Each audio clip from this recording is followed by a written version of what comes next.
Mr. Harry Kramer. Welcome to an official welcome to the Let's Grab Coffee podcast. I'm super excited to have you on. Thank you very much for doing this. Great to be with you, George. I'm really looking forward to it. I told you before we started recording, but I'll say it now because we're on the air. You are certainly a leader that I really look up to and I have admired for a very long time. I'd say not just in the Chicago business ecosystem, but more broadly. I got to know you through the Kellogg network because you're currently a professor there of management leadership strategy. And if folks don't know, you're very extensive, and very decorated background. You spent 23 years as an executive for a very large global healthcare company called Baxter, which at some point was doing 12 billion. Was it 12 billion in revenue or was it 12 billion in revenue? 12 billion in revenue? What's impressive about your story there, and obviously we'll get into details, but for folks listening, you start out as a director of corporate development, and then fast forward a couple of years, in 1999, you assume the role as CEO, where you stay in that role for about 5 years, if I'm not mistaken. Mhm. You now sit on, I believe it's about 7 boards.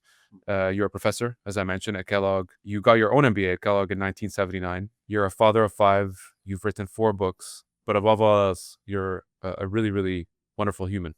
So that's why I'm excited to have you on. Well, it's my honor, George. My honor, for sure. You talk a lot about values. If there's one thing, if someone does, the Control F function on a keyboard, if they go to your website or your posts on LinkedIn and they just Control F the word values, it's probably the most written thing on everything you post about.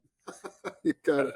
So it's a good segue in me asking you, why do you care so much about values, and how did you come up with your own set of values? Yeah. So, George, it's a great question. I happen to believe in, notice this. I always say I have very few answers, George, but I have many opinions. So I don't do Q&A, I do Q&O, question and opinion. And one of my strongest opinions is the most important thing in life is your values. I'll say this to students. I used to say at Baxter on boards, what are your values? What's your purpose? What really matters? As you and I know, George, there's a million things going on. We're running around like crazy, but taking the time to slow down, self-reflect, or we could call it prayer, what really matters and why? What kind of an impact do you want to have the short time that we're on this earth? I tell you, George, I don't feel much different now than when I was 30. So I say, am I 32, 33? George, I just turned 70. Okay. So I realize we're here for a blink of an eye. And what I do with the students sometimes, George, is I realize, and maybe you have, people talk about values, but a lot of times they don't really take the time. What are they? And I've been talking lately, George, about the fact that, if you and I are on a team, there's a confusion between values and preferences, right? I may say to you, hey, George, I don't want to swear or yell at one another. And if you do, I'll let you know I don't like it. But in my mind, that's a preference. The two things related to values, George, one, they're non-negotiable. And 2, you'll never compromise. Because if you're willing to compromise or you're willing to negotiate, I don't think it can be a value. And I think the world we're living in now, George, it's very easy to get caught up in materialism, power, ego, narcissism. No, wait a minute. We're on this earth a short period of time.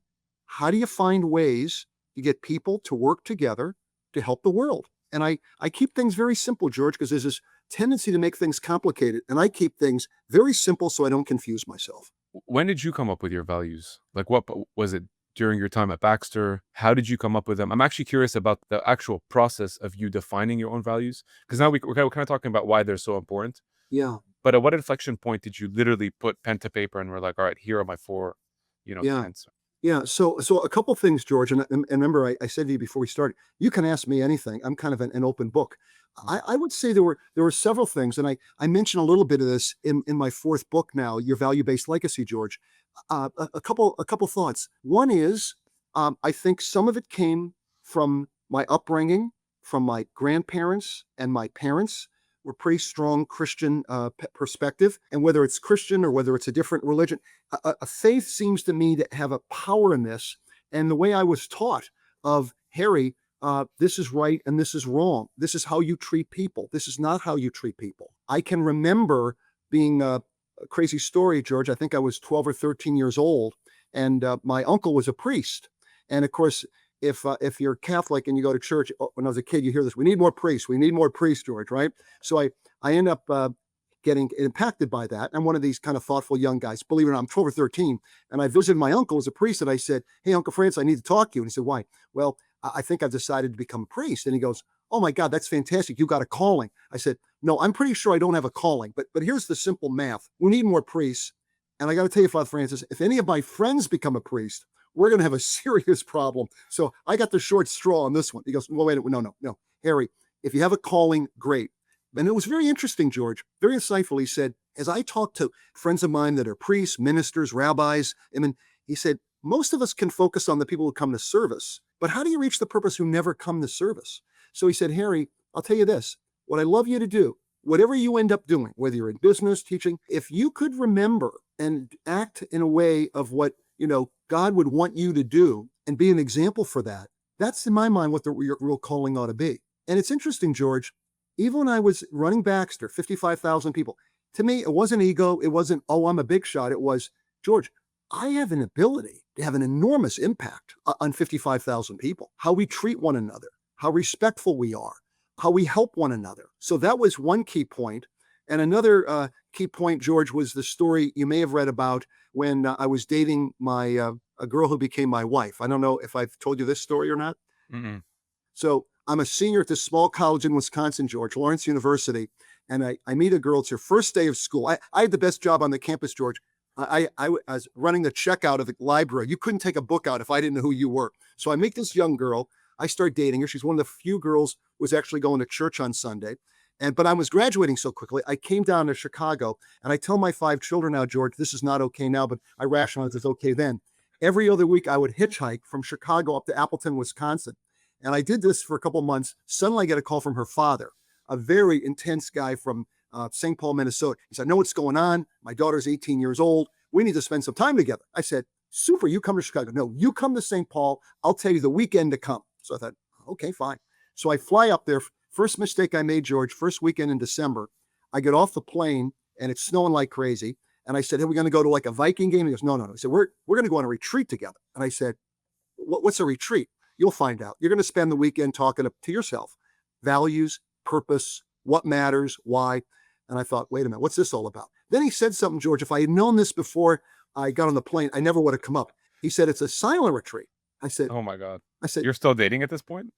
yeah. I said, what does that mean? He said, you can't shut up for 3 minutes. You will not be talking for the next 3 days. That's when I asked myself, how much do I like this guy's daughter? I can be back in Chicago in 45 minutes, but I'm a finance guy, George. So sunk cost, I'm already there. I might as well figure out what the hell's going on, right? So I do this thing. It's 65 men, no talking.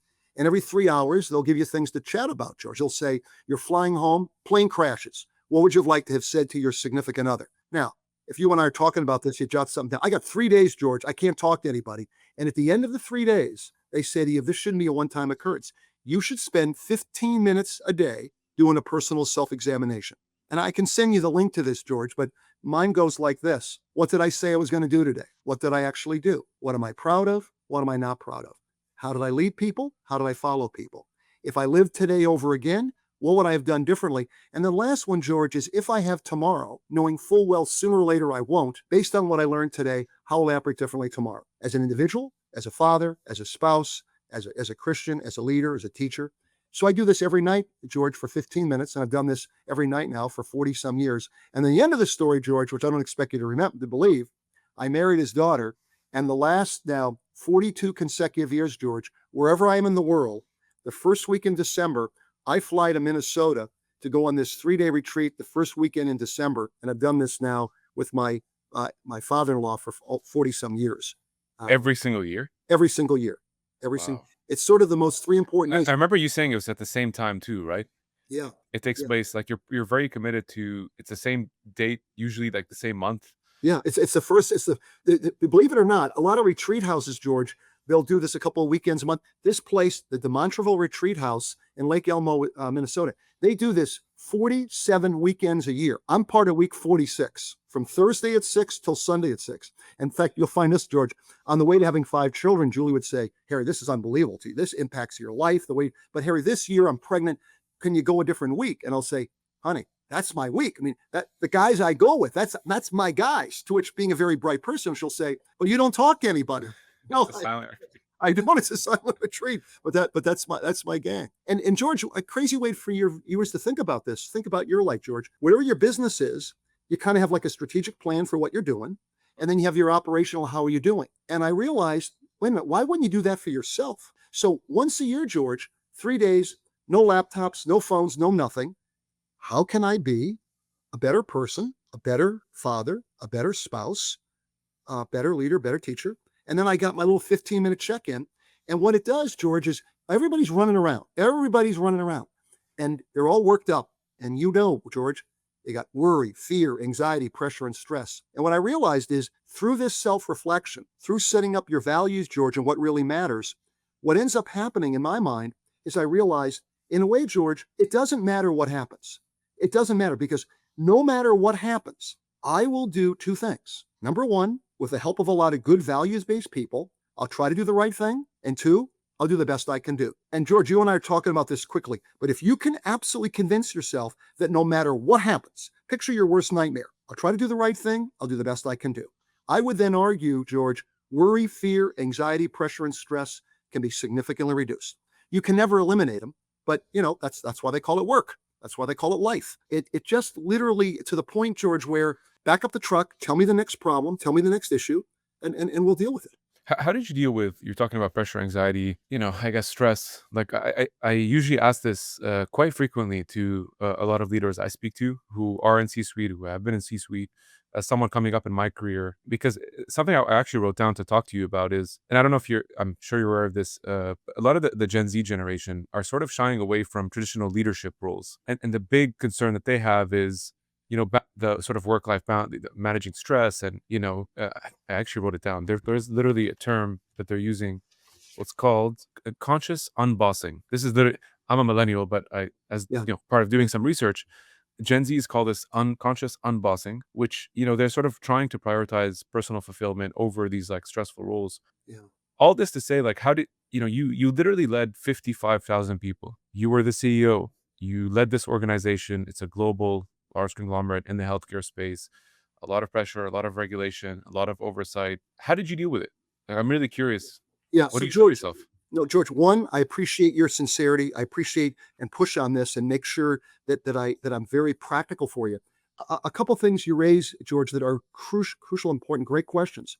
One is, and you should challenge this, but if I think about it and think about a progression in a company, picture George, and I'll just role play. Picture I start out and I'm 25 and I'm in my first 26. I'm in my first management role, George, and I got 8 analysts reporting to me. Okay, Mm. and there's this view of let's just say 8, could be 3, 10, but let's arbitrarily say you got 8. Now I become a manager. I become a senior manager. I become a director, a vice president, whatever. A lot of people, George, will say, "Oh, well, boy, there's a lot more stress." Well, interestingly enough, George, there's a lot more stress for some people because they're not aware of two things. Number one, George, think about it. When I'm a first level manager, those 8 analysts, they're all just right out of college. They're 21. But when I'm a director, hopefully the 8 people I choose to be a manager working for me, well, hopefully they're more experienced. Well, interestingly enough, George, oh my goodness, he's the CEO of a $12 billion company. Well, guess what, George? I got 8 executive vice presidents, and if I've got the right 8 guys in my role, I shouldn't be under any more stress than I was before. If two things happen, George, I get excited about this. Number one, you better have the right 8 people. And you and I could have another session sometime on what does it truly mean that 8 people you have at whatever level, George, you train and develop each one of those to their full potential. And if they're not the right person, if you're one of those 8, George, and you're not the right guy, I'm going to treat you exactly the way I like to be treated. I'll find a different role for you, George, in the company, outside the company. In fact, a lot of my best friends, George, were people we decided jointly, you know what? Baxter's is too big for you. And now they're the happiest people in the world working for a $50 million company. But the point I want to make, George, is the famous if I've got the right group of people at each step, right? Number one. And number two, why would I be stressed? Well, I'd be stressed, George, if I was a vice president and you're the CEO and you ask me a question and I think I've got to go in my office, close the door and solve it. Oh my God. No, I don't have to, George. I got 8 great people. I got 8 great people. And so I know this is going to sound crazy, George, but I never felt any more pressure the higher up I went because I made sure I had the right people, number one, and I had them work with me on every major issue. Why would I put myself under the stress of I've got to figure this out myself? That's why I've got you. That's why I've got this team of 8 people. So it's in fact, if to have a little bit of fun, George, the quick question I always get is, well, geez, how do you deal with the stress? You get the right people and you delegate them and you help them solve all of your problems. The other one that I get laughed at a lot, they'll say, yeah, but it's lonely. George, it's very lonely at the top. Well, it's lonely at the top if you don't have the right 8 people and you don't have them solve everything. And then one young woman said to me, well, but what about lonely? And I had a teaser the other day, George. I said, of all the things I had to deal with at Baxter, one thing I wish I could be lonely. Okay. And the example that I use, George, is I'm at the office all day, right? I got things backed up. And all of a sudden at 3 o'clock, I'm supposed to meet a guy coming in from Belgium. My assistant said, hey, Harry, that guy's going to be at least an hour late. Does that mean I have nothing? I have nothing? So what did I do, George? I got all excited. I ran downstairs. I have a little Toyota convertible. I put the top down. I put my Bruce Springsteen tape in. I race over to McDonald's drive-thru, Diet Coke, a couple chocolate chip cookies. Don't tell my wife. Love it. I'm up there. The sun's up. Bruce is streaming along. And all of a sudden, before I know it, my secretary calls and says, hey, it's 4:05. Where the hell are you? Okay. Turn the radio down. Drive back. I can't be lonely anymore. George, I actually wish I could be lonely more once in a while. You have more time for yourself. Yeah, exactly. Not an issue. Not an issue. Does that make sense, George? Yeah, 100%. I get your point about, I guess building teams and delegating. I think what sort of is resonating a lot for me, because you have 4 principles you commonly talk about, right? Absolutely. Self-reflection, balance, true self-confidence, and genuine humility. I think from the 4, based on your response, it seems to be that true self-confidence is probably the most important for you to not only find the right talent, but to be confident enough in yourself and not insecure, and delegate means you have to have true self-confidence. Well said, George. 2 things you can always have your readers and listeners ask themselves. Have you reached a point in your life where you're comfortable to say, I don't know? George, I don't know, but get my watch out. You tell me how fast. I've got somebody who may know. Are you willing to admit you don't know? Second, have you reached a point in your life where you're willing to say, I was wrong? Forget what I said. What George said makes more sense. And Baxter, we sometimes describe it, George, as you're kind of comfortable in your own skin. You and I are good. We're not perfect. We never will be. Every day we're on this earth, we'll try to get a little bit better. And you put it in perspective. And the reason that's so important, and you got the 4 principles, George, and my whole leadership model, you may remember, is 3 words: leadership, influence, relate. Because I convinced myself and a lot of folks, George, that leadership has nothing to do with titles and organizational charts. It has everything to do with the ability to influence people. And the only way you can influence people, you have to truly, truly relate to people. Right?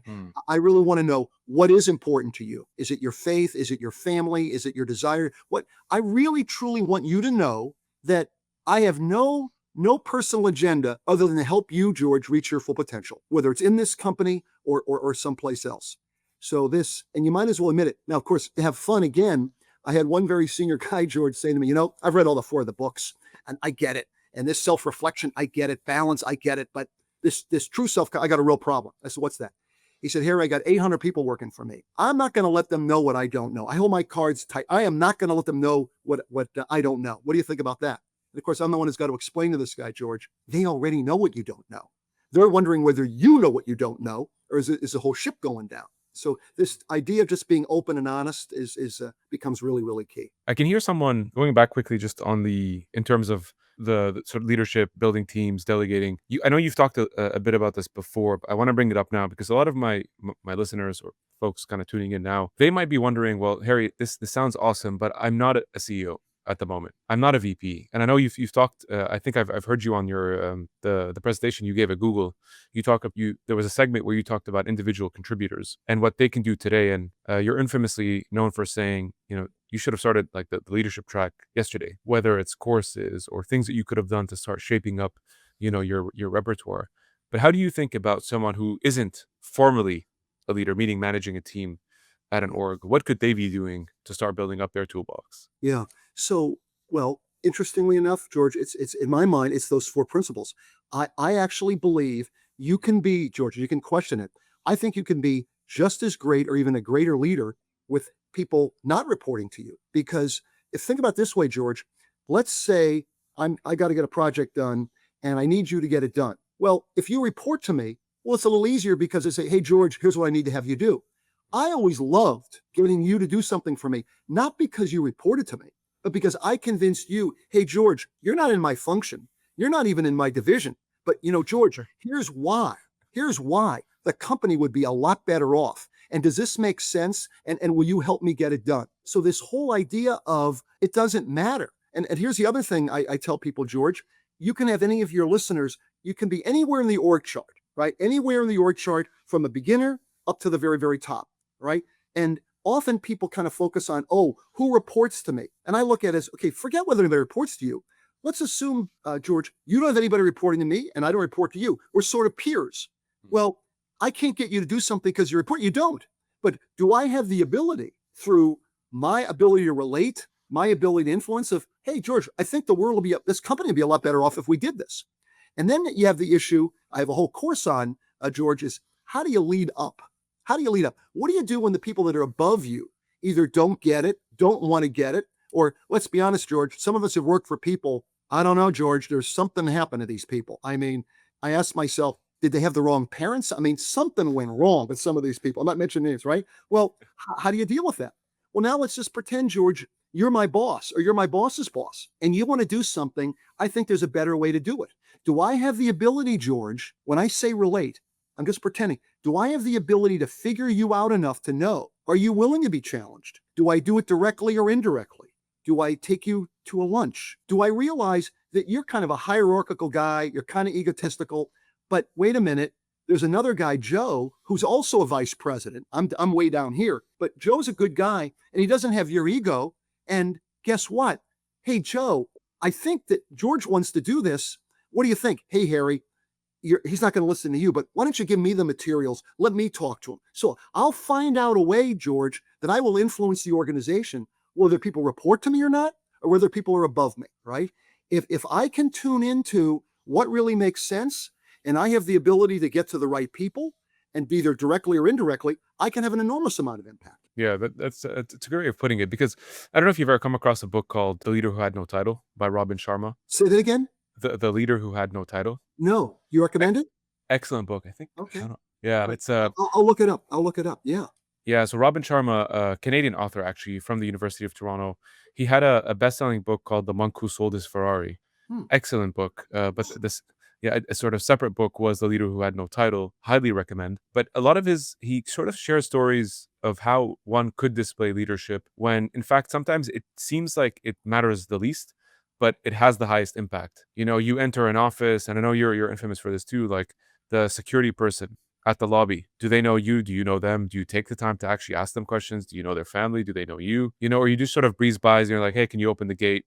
And all you barely say good morning to them. And the only people you care about are the transactional relationships that amount to something for you. Exactly. Exactly. Well, in fact, George, you're into this in a big way. And just to prove how you're in that piece, I always get asked by students. They'll say, "Oh, well, you must have been this really bright guy because you were the CFO when you were in your 30s. You were the CEO when you were 41. You must have been this bright guy." And this is not a humility comment. I know I'm not that bright, George, but in hindsight, I knew, and I'm very honest about it. I had three good things going for me, George, in hindsight when I self-reflect. Number one, to your point, I get to know, George, everybody. I can't go into the lobby without saying hello. What's your favorite sport team? The cafeteria. I know the name of everybody in the cafeteria, how many children they have. So number one, I get to know everybody. Number two, George, by getting to go and know everybody, I figure out who the really good people are. And number three, and this is really key, George, every job I was ever in, I try to create an environment that everybody wants to work for me. And George, it's really fast. I've been writing about this lately. It's interesting. If you know who the really good people are, and you create an environment that they want to work for you, you're going to do incredibly well. And I'm sure, George, with your studies and your work, I'm sure you've seen this, is that when you're a young person, this is a good lesson for all the people listening that haven't led anybody yet, or they're single contributors. When you're a single contributor, this view of, I want, and we work for you, George, we want George to think we're really good. We really want to make ourselves irreplaceable. Well, interestingly enough, the day you become a leader, George, I don't care whether you have 2, 5, whatever you got, it's no longer about you. It's no longer about you. Are you the kind of person that people say, hey, this George guy, I really want to work for this guy. I really want to work for this guy. And the reality of life is I've seen situations, I'm sure you've seen it, George. There were several times in my career, there were guys that had 10, 15 years more experience than I did. They were clearly brighter than I was. Well, why does the CEO put me in that role? Because it was like, well, wait a minute. Your group's getting things done more than anybody else. And you got all the really great people. Nobody wants to leave working for you. And the people that are working for you get promoted faster than anybody else. I mean, that's what I need in the company. And it's kind of funny. I've been trying to convince people it's almost the opposite of what people do, George. A lot of people want to make themselves irreplaceable. And my whole view was the faster I could make myself replaceable with one of my 8 guys taking over from me, the faster I could move into another job. The Yeah. faster you make yourself replaceable. Now, I always have a little bit of fun with George. I have to explain a little footnote. This all works assuming you're pretty good. Okay. Yeah. Because if you're not pretty good, you get replaced and then you don't have a job. So there's a balance here. That's why the second one is balance, George. Balanced perspective. Yeah, I like. I know you're one for frameworks, and actually, before I go, I just wanted to make a quick comment on the humility piece. I think this is why and I'd actually argue that how you're talking about for leadership, it's important to like you get to a position where you're basically a servant, like you're of service, right? And I say servant in a positive sense, but like a steward. And I think back to how this connects to humility in my mind is like, even let's say you get on stage, you have a big TEDx or you're speaking to a conference of 1,000 people and you start feeling this like, a little bit of a butterfly, let's say, and you're kind of worried about what people will think. What I always tell myself that helps a lot, and that's actually connects to faith-based leadership, is I'm not the message. It's not me. I'm not the center. I'm removing myself from the center. And I'm merely a channel to help people get to the message. I'm sort of like a vessel, if you will. And that's always helped sort of distract me from feeling like, oh, everything's on me and the spotlight's on me and I have to perform. And if I screw up, everything will go to bust. And I'm so worried and I'm rigid. And I'm like, no, actually, it's not about me. People are here to learn and they're dedicating an hour. So what can I do to make sure that they get the best value out of it? So removing myself from the center actually helps a lot. So well said. So well said, George. In fact, a little one that'll actually help you. One of my classmates at Kellogg, Mm. who became the CEO of Northern Trust Bank, Rick Mm. Waddell. He'd be a great guy for you to chat with sometime. Love to. He does a talk for my class once in a while, George. And this little story he tells, which I think you'll appreciate. The CEO of Northern Trust called him into his office. He's like a mid-level guy, and he said, "Hey, I want a project for you to do." And Rick said, "Well, what do you want?" He said, "Well, before you do anything, I want you to draw the org chart for Northern Trust. Draw the org chart for me." So he took out his pen, took out the paper, and he put the CEO there, and he's drawing it. And as you can imagine, I'm not a great artist, but it looked a little bit like this, right? And Mm. he goes, "Here's the vice chairman, the vice presidents, whatever." And the CEO took the chart. And he said, "You're really, really close. You're really close now, Rick. Now all you've got to do is flip it 180 degrees. This is me. My whole life is to help my vice presidents, help the directors, help the tellers, help the customers. This has nothing to do with me. Nothing to do with me." And that's probably the easiest, simplest way. I try to keep it simple so I don't confuse myself on servant leadership. It's not about you. And when you take a look at the world we're in now, and you look at the egomaniacs, the narcissists, all the craziness, it demonstrates to you that this has nothing to do with being a value-based leader. Nothing. Yeah. There's so much self-awareness in you and your story. It seems so simple to use, the words that you're using. It seems simple. Yeah. But here's the problem, Harry, is that, and I know for myself, I'm at fault of this. I literally wake up right away. We have this, and these things are on us 24/7. You go to the washroom, you have YouTube on, you're cooking, you have music on.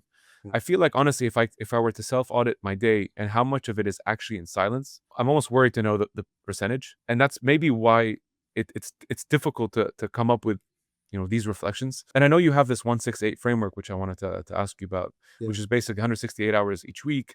When you actually self-audit, how much of your time is spent on the good stuff? Well, so first of all, you're absolutely right in everything you're saying, and you put one of these things up here, right? Whether it's iPhones, Blackberries, Blueberries, we got all this stuff. Mm. And the great lie about these things, it'll make us more productive. It makes us more active, that's for sure. And one of the questions, it'd be a good one for George, for you to take a walk on along the lake and without any devices.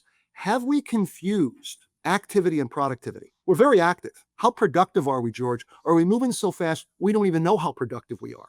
And that's why I think slowing down to think about what really matters and why. And this idea of I had an audience the other day, and I said, you know what? Everybody in this room, and I'll include you, George, you got at least 2 or 3 times the number of things you'd like to do than you're ever going to get done. And the usual reaction is we'll go faster and faster. We'll multitask. Well, guess what? If you're going to be a value-based leader, to your point, you got to take a short amount of time to self-reflect. Hmm. And I actually think it's the most important one.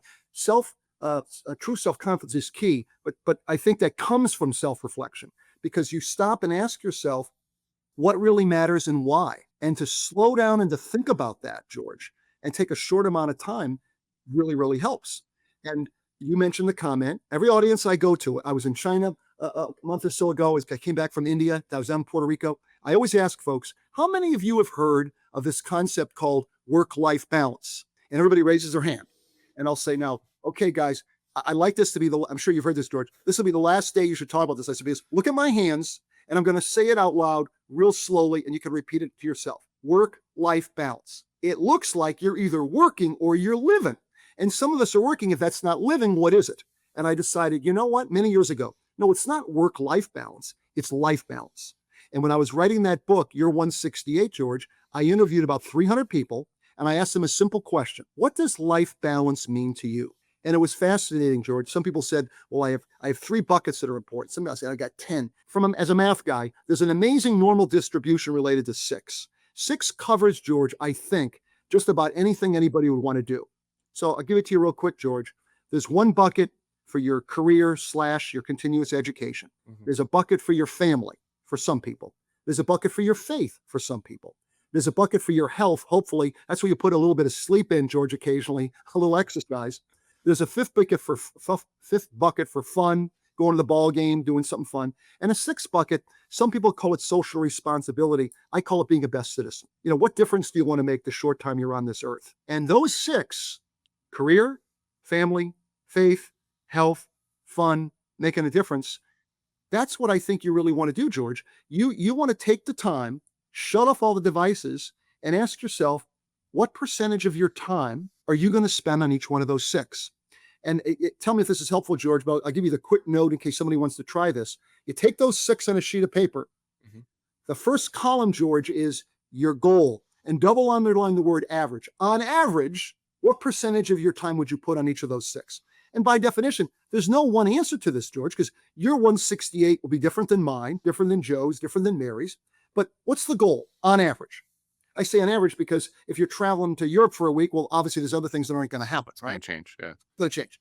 The next column, George, and the tough one is, where did you spend your time?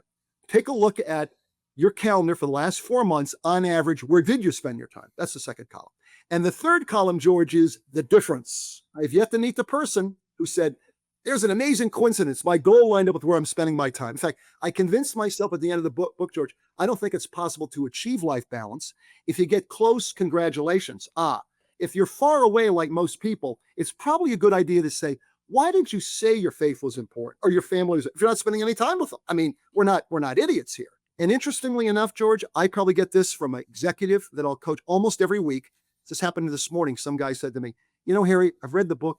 Harry, you know, I'm having trouble balancing my life. I'm having trouble balancing my life. Well, George, remember I said no answer is opinion. My opinion is most people that are having trouble balancing their life haven't been self-reflective enough to figure out what they're trying to balance.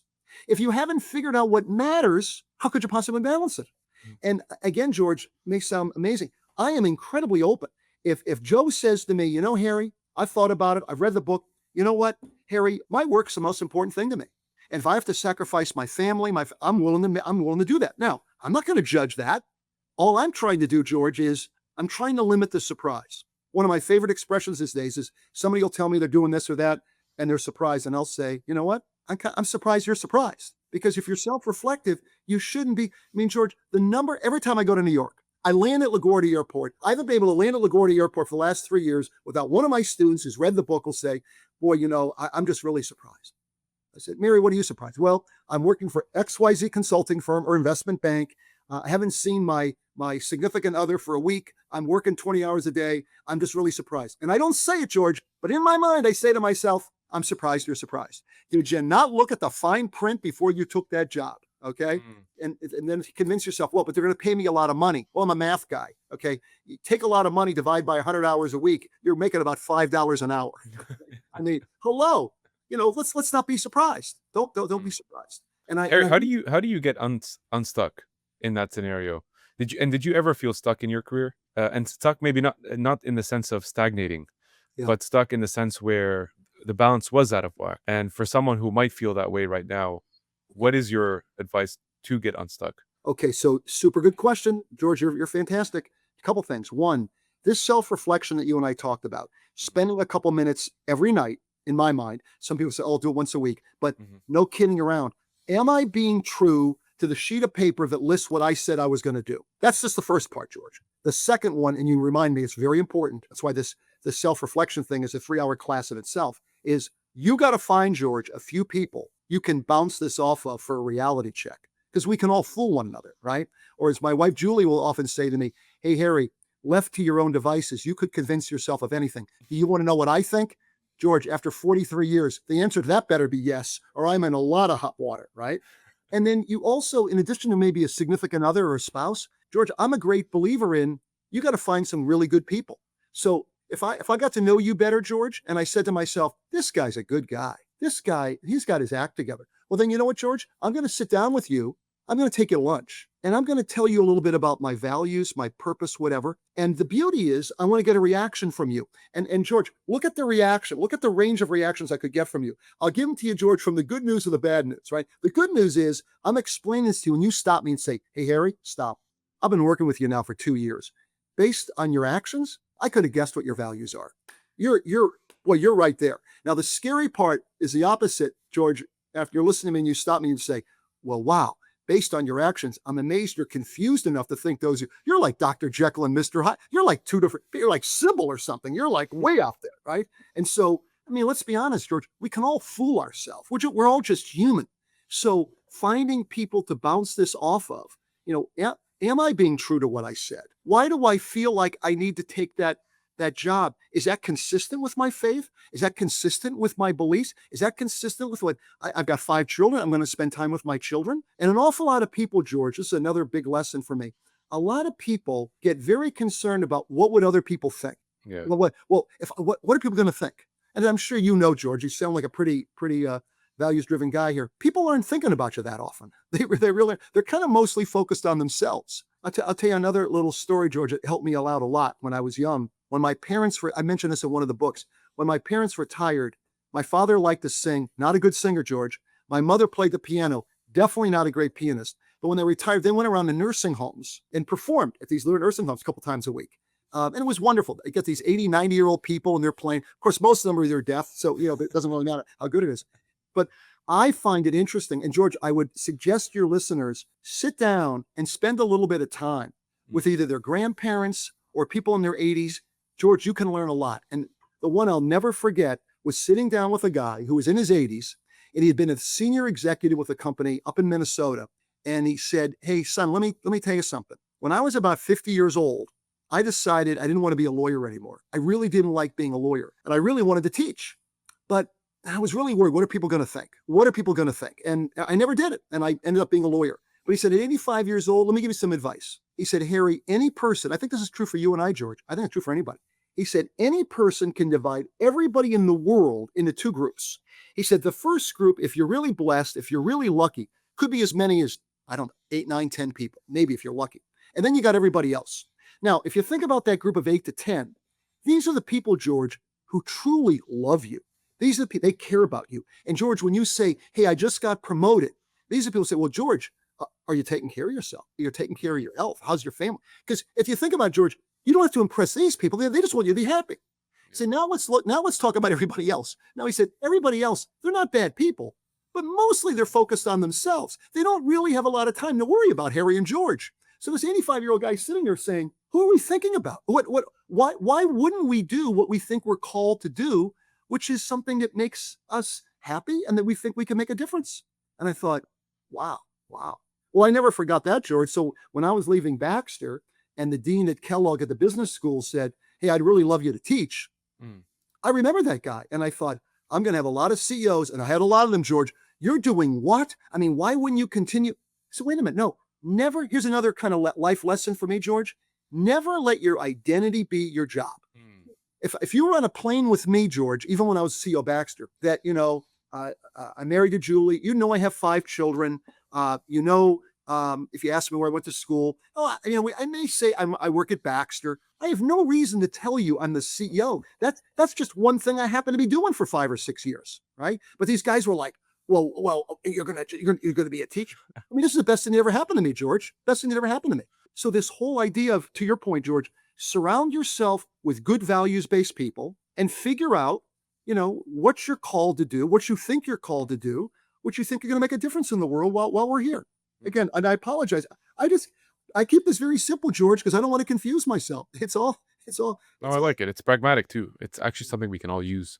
Yeah. That's why I love your frameworks. The one thing I wrote down and it's so funny that you've already mentioned it, so I feel okay saying it. But you said in the intro that you're 70 now and your Yeah. birthday just passed, Yeah. which is incredible by itself. I mean, I would say you look 55, but so you're a young soul and you're doing. I don't know what we're doing here, Harry, but you got to share the notes with me. Uh, good on you, man. I kind of wanna just quickly ask you about stamina. Mhm. I was having dinner with my wife. Usually have good conversations. She's a clinical psychologist, Oh, so wow. we have really good conversations over dinner.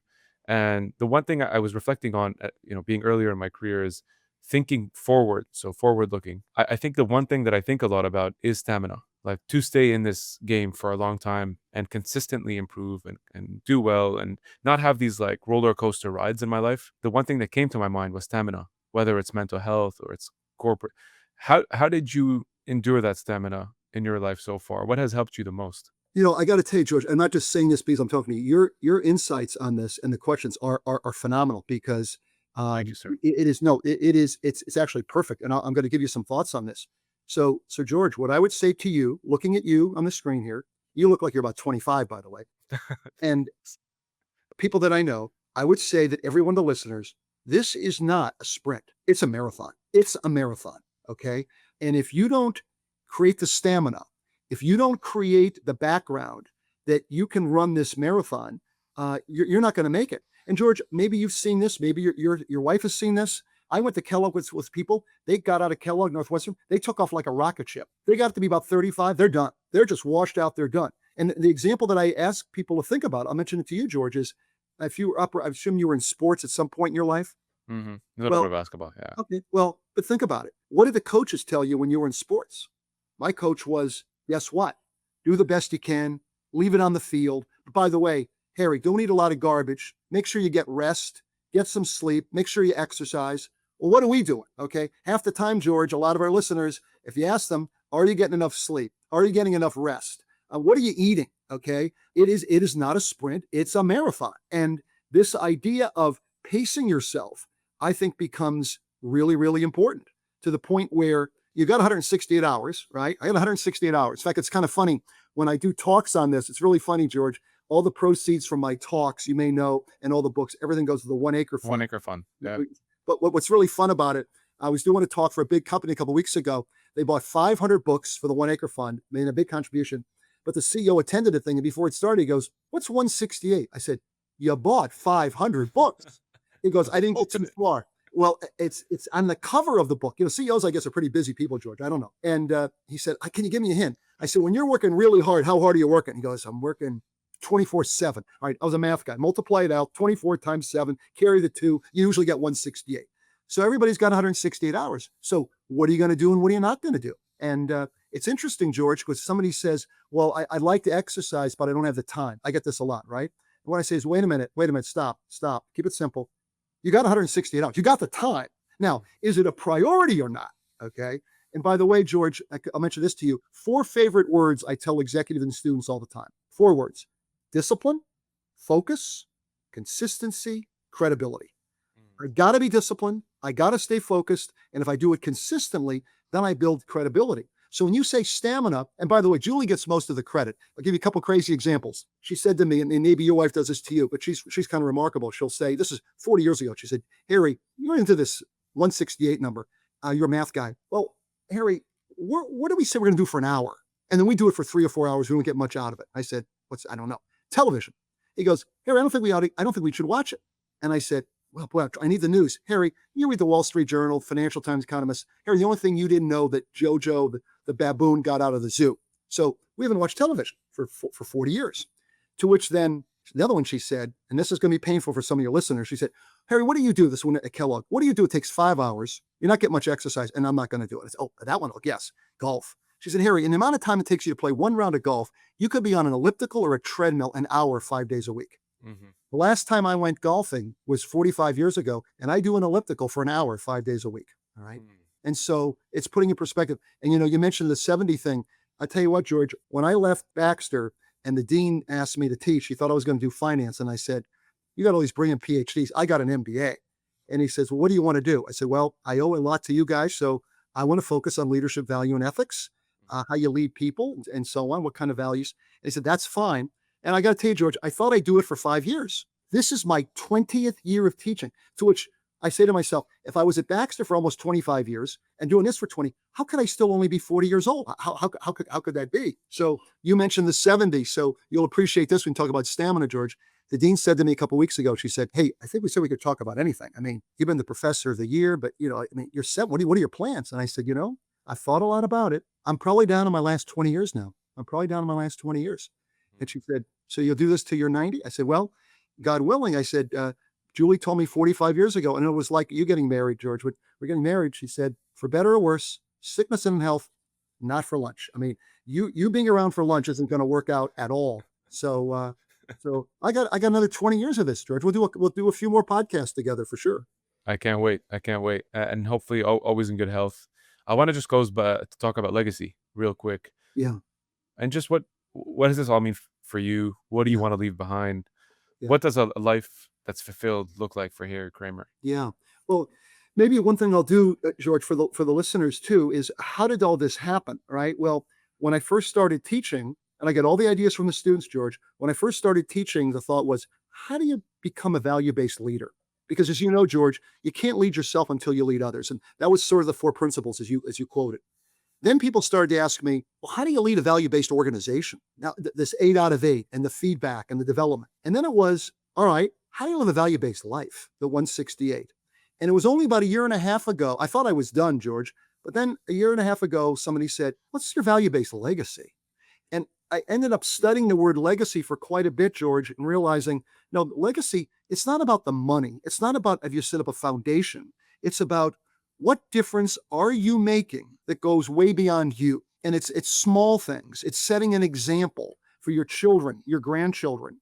It's finding out where there is a need in the world and then deciding, are you going to do something about it? I know, George, you've listened to some of my works before, and I open every class in the beginning, George, by talking about how there's all these issues, George. There's global poverty, global healthcare issues, and there's this famous group of people you've heard me talk about, George, that's going to solve all these issues. It's this famous group of people called those guys.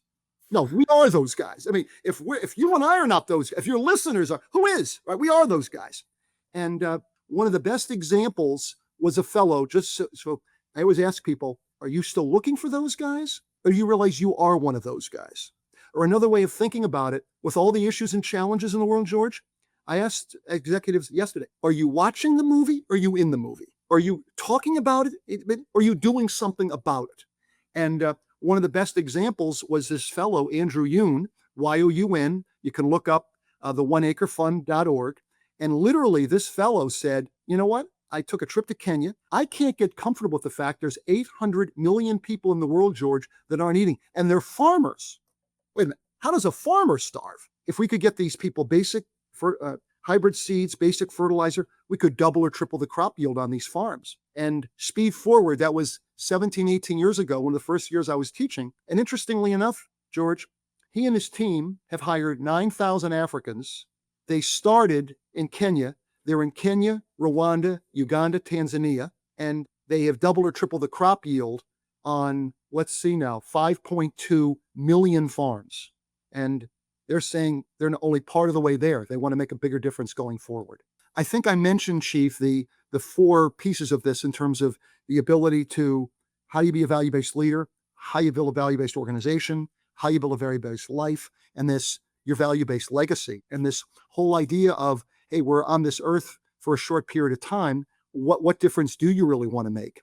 And what I should mention, Chief, is that I got so many ideas from the students because there was this view of, okay, well, geez, I don't know, how much of a difference can I make? And I'm only one person. And as you well know, this whole idea of, and I mentioned in the book, one fellow walking into a grocery store up north in the winter, and there was a rack of, could you put in a winter coat for the for the folks that don't have a coat? And it's like, well, it's only one coat. Can I make a difference? And he wrote a little note, and every day he'd go back, there'd be 200-300 coats in there because he had started it off. So one person can make an enormous difference. there was an example of a woman who went through a tragedy. It was related to one of my students, and it was kind of amazing, George. Her son had a serious accident. He ended up getting on an opioid epidemic and died. And she said, I could have just let this happen and felt sorry for myself. And I said, well, no, I'd like this not to happen to other mothers. And she literally studied and found out that a lot of folks in medical school, they got so many things to learn, they don't teach them that much about pain management, George. And that's why when you go to a doctor and say, oh, I'm in a lot of pain. Oh, maybe we should give you some, pain medication. It's like, wait a minute. What about physical therapy? What about reality? There's going to be some pain, maybe a little bit of meditation or something. And she's created a foundation now and has people in some hospitals in Georgia where they're trying to teach people to use less, try to make a difference. And then this 1 acre fund where all of a sudden this holy thought was, well, wait a minute, if we could get better seeds, better fertilizer. And he went over there 17 years ago with a whole group of people. And I started to tell you, they've doubled or tripled the crop yield on 5.3 million farms that has saved the lives of 15 million kids. And they're not coming back. Their view is, yes, Harry, we've done some good things. You can watch the TED Talk that this Andrew Youn, Y-O-U-N, has done, 1acrefund.org. And there's like 50 million farms. So it's like, Harry, we've done a lot of good work, but there's a lot more to do. And we just talk about, as you and I said before, are you watching the movie? You in the movie? What difference do you want to make? While you're on, is it just about success or is it significance? Right? Is it just how great my resume looks like, or no kidding around? What are you leaving behind? What's your legacy look like? What's the eulogy look like that your children or grandchildren will give you, George? In your case, it'll probably be 80 years from now. But that's the question. Love that. Yeah, I have The Man in the Arena by Theo Roosevelt. Yeah, I have a frame right next to my desk. So I try to read it every day. I've got that in my office. I've got that in my office. And in fact, I don't think I have it handy. In my last class, I read that there's 2 things I read to the students, Chief, at the end of every class, every quarter. That's one. Okay. And then the other one that I'll read to them. Are you familiar with? Mm-mm. So here we go. This is The Dash, poem by Linda Ellis. This puts things into perspective along the lines you've been talking about, George. I read of a man who stood to speak at the funeral of a friend. He referred to the dates on the tombstone from the beginning to the end.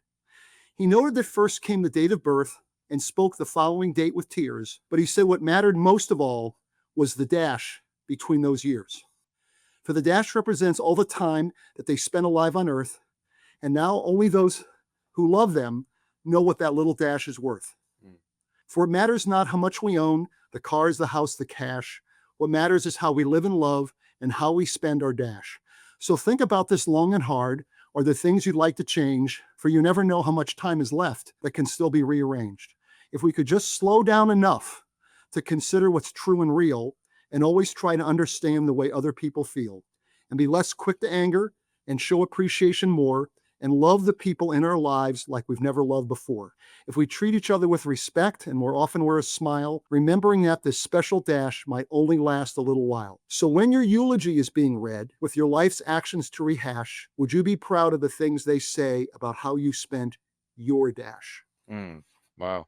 I read that, my friend. Then I read The Man in the Arena, which I won't read because you got the plaque. And then the last thing I do at the end of class, if you want to hear one more, Please. Have you heard one that's called Rocks, Pebbles, Sand? No. Okay. All right. This one, and then Julie gets the credit. I think she found a way to end this for Kellogg folks, but I think it can be true for. Where did you go to school? Kellogg. Kellogg. Undergrad was Ottawa. Ottawa. Okay. And then Kellogg. Yeah. So Rocks, Pebbles, Sand. So here we go. A philosophy professor. We have a little philosophy, a little liberal arts. We want everything in your program, George. We want to mix this up a little bit, right? A philosophy professor stood before his class and had some items in front of him. When class began, wordlessly, he picked up a large empty mayonnaise jar and proceeded to fill it up with rocks, right to the top, rocks about 6 centimeters in diameter. He then asked the students if the jar was full. Obviously, it was full. So the professor then picked up a box of pebbles and poured it into the jar.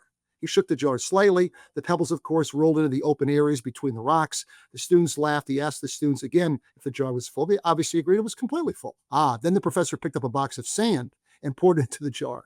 Of course, the sand filled up everything else. Now, said the professor, if I want you to recognize that this is your life. The rocks are the important things, your family, your partner, your health, your children, anything that is so important to you that if it were lost, you would be nearly destroyed.